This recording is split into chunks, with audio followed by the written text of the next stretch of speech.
Hunter Biden, he's up next. But I don't think it's going to be just Hunter. I think things are going to come right around to the big guy himself. This is very sensitive territory. But let me lay it out for you. If nothing else, it doesn't look good. You see, when he was vice president of the United States of America, he was in charge of Ukraine policy, which meant he was in charge of all the money that we were spending in Ukraine. And by the way, we started spending big right around 2014. The New York Times had a big article, some 30 some odd pages in PDF form just the other day on this, about how the CIA went into Ukraine in 2014. So we were willing to spend. We were willing to spend a lot of money there in Ukraine. And somehow Joe was in charge of it. So he's vice president of the United States of America. Barack Obama had specifically asked that no family members be involved in any kind of lobbying efforts overseas with any of these countries. And yet, Hunter did it anyway. Hunter decided to go and accept a job at $83,000 a month working for Burisma, a natural gas company that's now defunct, was notoriously corrupt, and was being investigated by someone who was effectively fired by Joe, or Joe made sure got fired, and then admitted it. So I want to take you back down memory lane to that time at the CFR, Council on Foreign Relations, where he sat down with Richard Haas and he bragged about how he fired this investigator guy in Ukraine. Now, he totally did not admit at the time that this guy was investigating his son's company, the company that was paying his son a lot of money, and his son's business partner for that matter. It was $83,000 times two. Here we go. I was, not but it just happened to be, that was the assignment I got. I got all the good ones. So I got Ukraine. And I remember going over, convincing our team, or others too, convincing us that we should be providing for loan guarantees. And I went over for, I guess, the 12th, 13th time to Kyiv, and I was supposed to announce that there was another $1 billion loan guarantee. And I had gotten a commitment from Poroshenko and from Yatsenyuk that they would take action against the state prosecutor, and they didn't.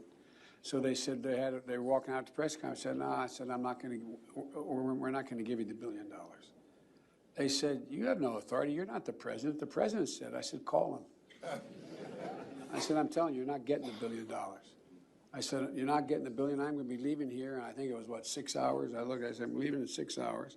If the prosecutor's not fired, you're not getting the money. Well, got fired. You bet he did. He got fired. Okay, so this is going to come back to haunt him. Already, James Comer's been asking a lot of questions. He's looked at all of the concerns from various banks, including 6 major U.S. banks that were looking at the financial records of Hunter Biden. And they were saying, wait a second, like, where's all this foreign money coming from? And it was going to a variety of different LLCs, et cetera, and a variety of different family members. I've looked at the records myself, and it's a little bit peculiar. You know, anytime you have money coming in from foreign sources, the bank does pay special attention to that money, because what are they trying to guard against? They're trying to guard against what might have even actually happened, right? The effort by one country to gain favor with the U.S. and lobby for itself in the U.S. And if you're not declaring yourself a foreign lobbyist, then what are you? Some kind of spy? I mean, he should have declared himself a foreign lobbyist, given that he was receiving money from Ukraine at the time, but he never bothered to do so.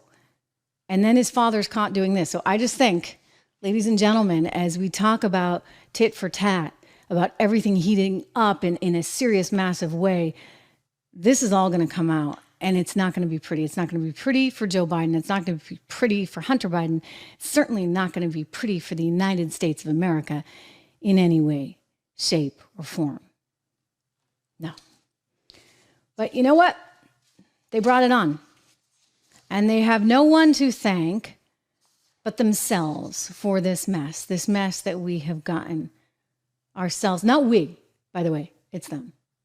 It's them. They hate Donald Trump so much that they're going to use anything and everything against him to try and stop him. But mind you, it wouldn't it wouldn't just be Trump. I mean, I think about what they were doing with Ron DeSantis. I think about what they were doing with Nikki Haley and how they were slamming them repeatedly on The View and calling them all kinds of names and horrible people, et cetera, et cetera. In other words, it doesn't matter. You're on the other team. Therefore, they will run you over.